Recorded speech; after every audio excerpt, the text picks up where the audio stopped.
হাতে হয়েছে কি ইফতারি আজকে 17 আইটেম দিয়ে ইফতারি, কালকে আসছিল 10 আইটেম। কালকে সময় পাই না, আলিগে কম হয়েছে, আজকে হওয়ালে আইসি 7 পদ বাড়িয়ে দিছি। কালকে বেয়ার বেশি হয়নি, আজকে আরও আইটেম বাড়িয়ে দিছি, আল্লাহ বাসাইলে দোয়া করে। তবে বেয়ার যতই হোক জ্বালা ওই কিন্তু শেষটা এদিনে। এদিন ওই যে আটা ময়দা সুজি বুট ছোলা ডাল এদিন দিয়ে বানানো। তবে আল্লাহ বাসাইলে কালকে চলে নতুন আইটেম শুরু হইব। 12 হাজার সবজি দিয়া, 4 হাজার ডাল দিয়া, আস্তা গরু গোস্ত আড্ডি ছাড়া 1 পিস দিয়া, আবার আন্ডা একটা দিয়া, 14 বার কেরা আনলিমিটেড লয়া খাইব খিচুড়ি 100 টিয়া।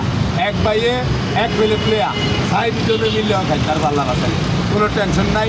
খানার জিনিস খাইলে কমে না। কোন ভাই আর কি কম।